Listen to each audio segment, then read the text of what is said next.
Hello, Theodore Schubot here, giving you guys another message that you will not hear at church.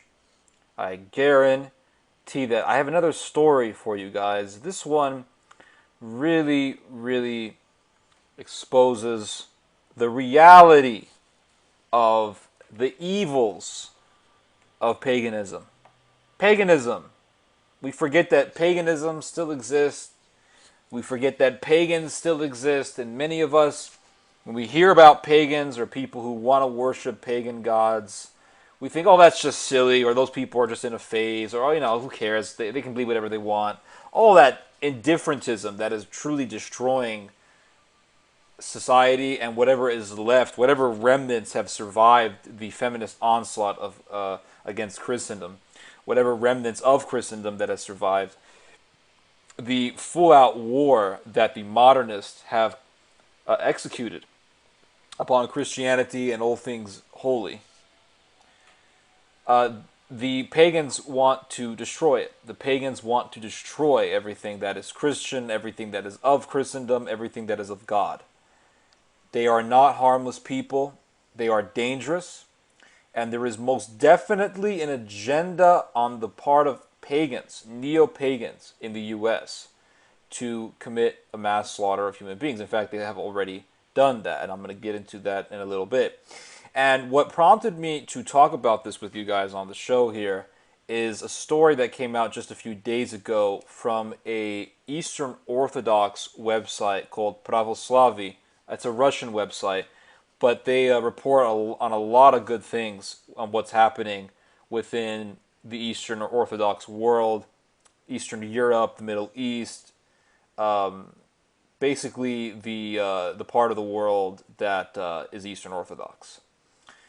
And the Eastern Orthodox have gotten a lot of attacks lately from the Western world, from anti-Christian forces within the Western world, and even anti-Christian forces within their own circles, because the Eastern Orthodox world is really fighting evil, truly fighting evil. They're doing a much better job than the Western world. In fact, I think they're the only ones doing it.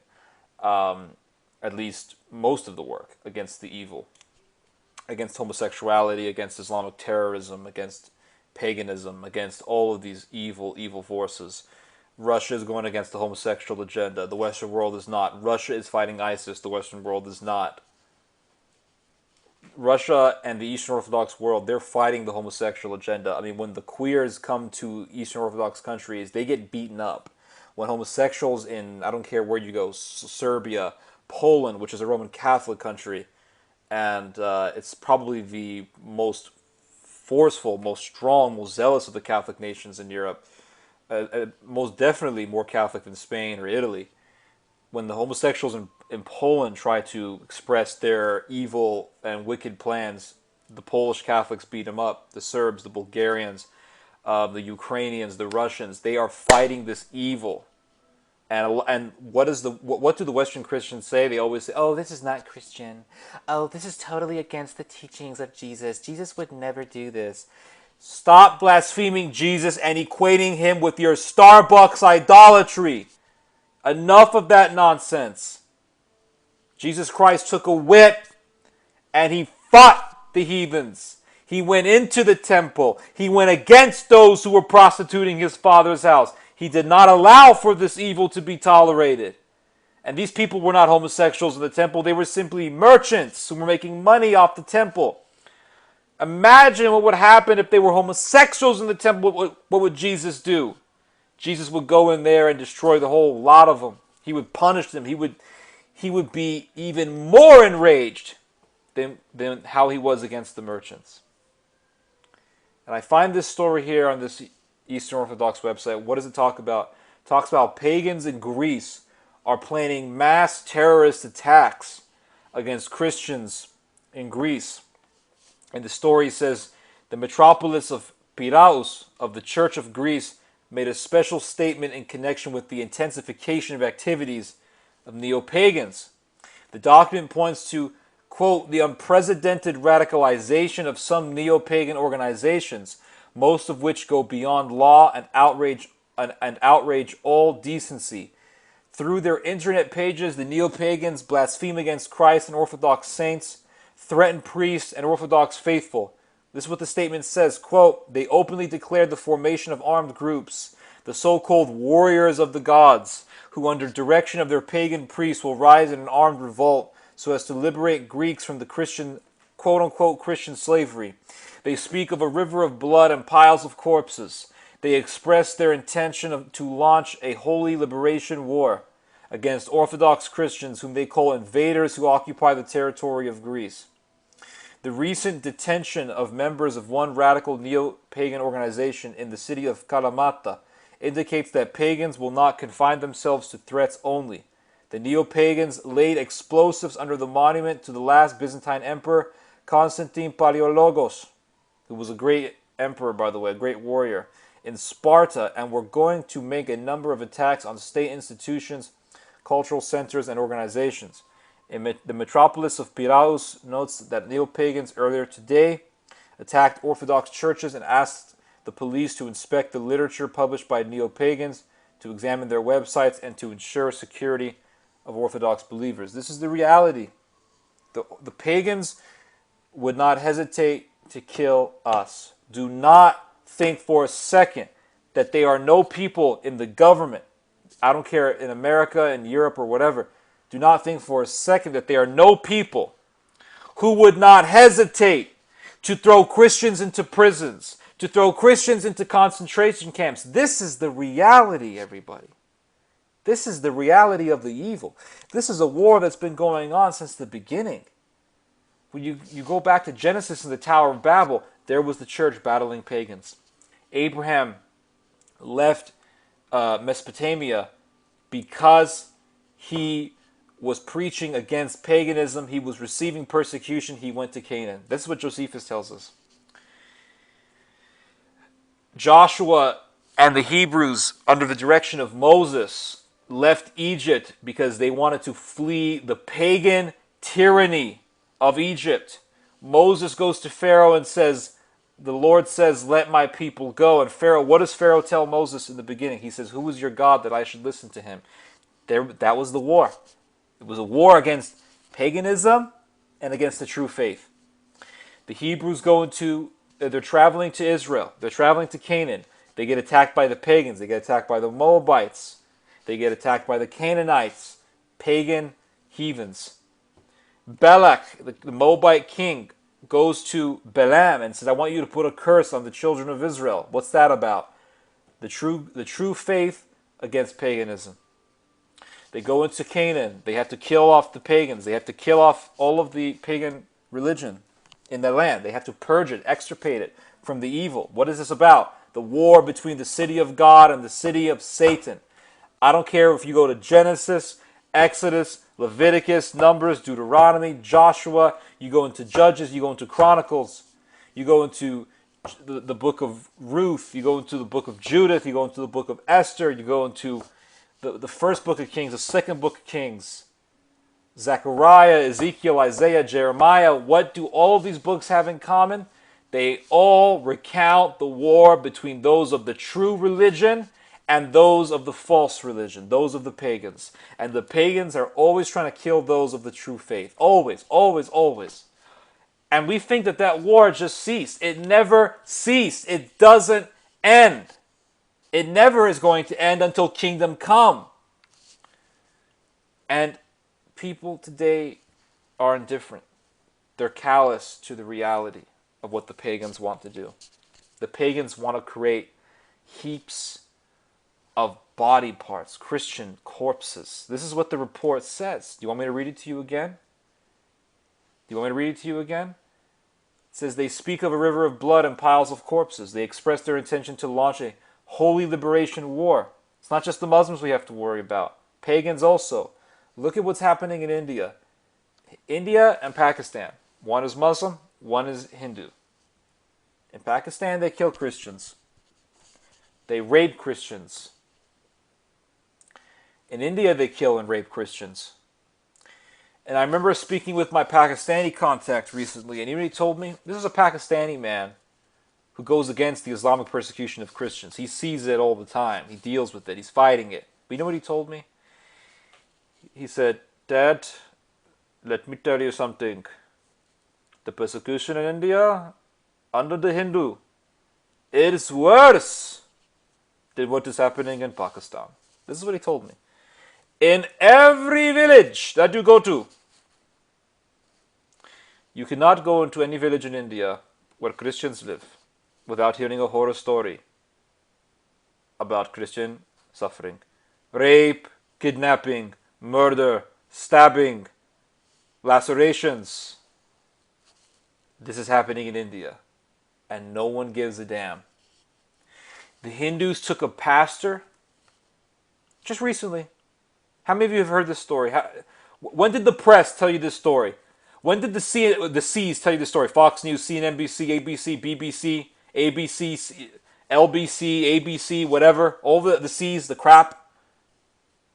When did any of the C's tell you this story? They took a pastor in India and they told him to convert to Hinduism. He refused. They buried this man all the way up to his neck. All the way up to his neck. Imagine that. And they urinated in his mouth. They left him there for 3 days, almost 3 days. He was at the verge of dying of thirst. He was in dehydration. He begged his captors for a little bit to drink. And they urinated in his mouth as a response. They laughed at him. And they told him, convert to Hinduism. And even in that anguish, even in that state of suffering, in that state of agony, in that state of dehydration, physical pain, physical ailments, all of the dolor that this man was enduring, he still had the faith to say, I will not convert to your heathen religion. They took an axe and they hacked his head and they killed him. This is what's happening to our Christian brothers in India. This is what is happening to Christendom under the pagans. So if you think that this bishop in Greece is just making stuff up, you don't know what the hell you're talking about. And see, this is one of the big differences I see between the East and the West. The East, or let's start with the West. The West tends to focus on the threat that is going to kill them. It's going to sever them from the temporal existence of human beings. They worry about the Muslim because the Muslim could put a bomb in the bus and kill them. They worry about the Muslim because they can hijack a plane. That could be me. I could be on that airplane. In other words, it's not always from a position of fighting evil.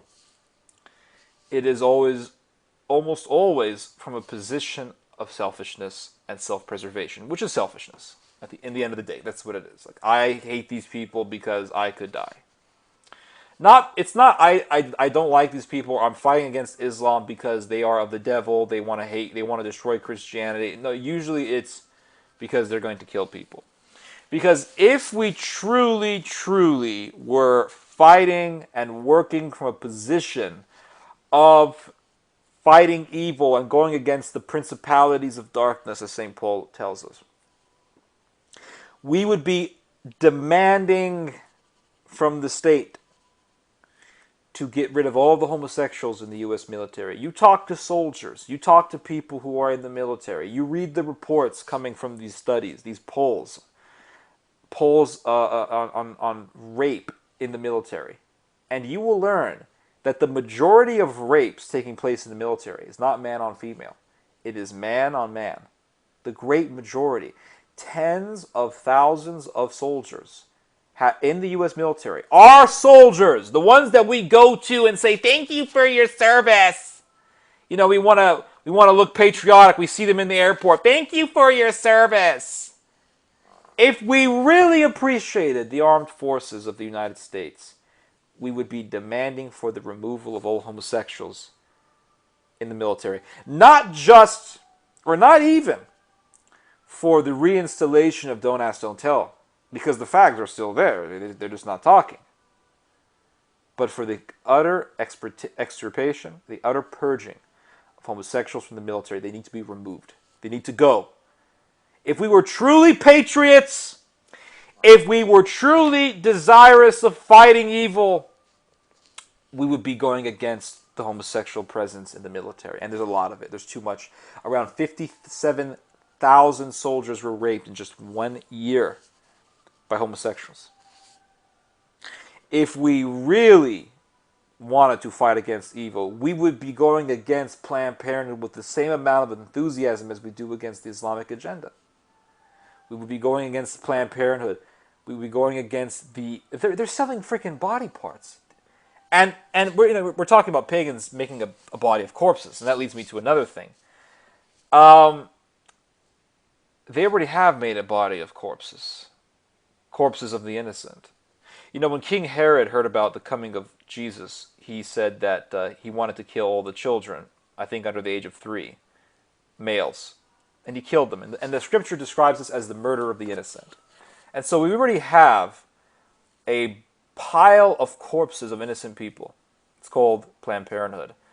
And who is in support of Planned Parenthood? Who is in support of the murder of the unborn? It is the pagans, the Wiccans.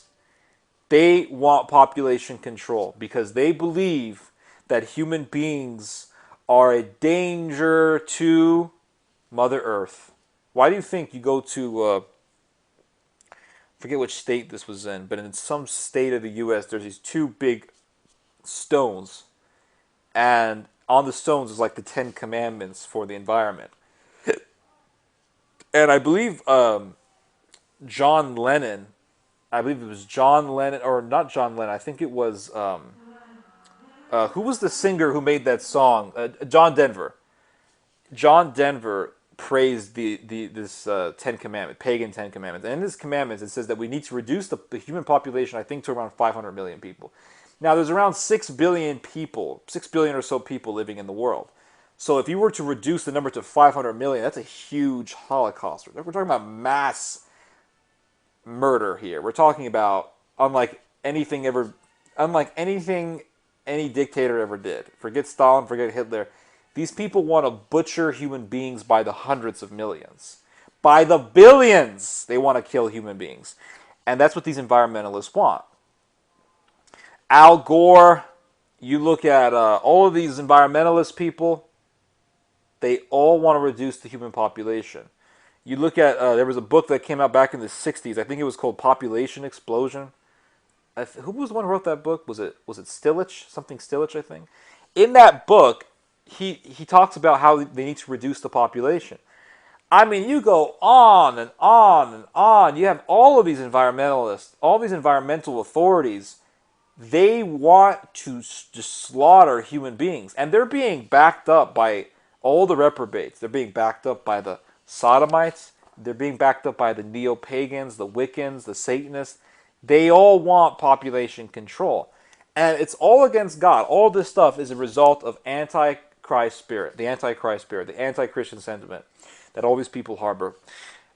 Because Jesus Christ is humanity. He is God and humanity, one in the hypostatic union. So if you go against humanity, you're going against Jesus Christ. You're going against God. He created humanity. So to go against God is to go against the creator of humanity. And it leads you to hatred toward humanity, because if you hate God, you hate everything He does. And one of the things that He has done is created us. He's created human beings. We're not animals. We're not the same as worms. We're not the same as bears. Though the psychopaths want you to think that we're the same as bears and lions and worms and cockroaches. We're not. We're made in God's image. And so if you hate God, you're eventually going to hate human beings. That's the bottom line. And so these people, they worship Satan. Homosexuals, they hate God. They hate humanity because they participate in activity that is completely against conception, human conception, completely against the conjugal union, which leads to new life. They all hate human life. And so what do you think these people are going to support? And it just goes back to what this bishop says. These pagans are murderers. They're murderous in heart. They want to slaughter human beings. They want to kill people. They're no different than the Muslims. They're no different than the atheists. And it goes back to what God tells us in, I believe, the book of Proverbs. All those who hate me love death. All those who hate me love death. And all those who hate God, they hate human life. Because God is the way, He is the truth, and He is the life. He is the life. Bottom line. This is Theodore Schubert. Hope you guys have enjoyed this message. Hope you guys have learned something from this message. You just heard some theology. God bless.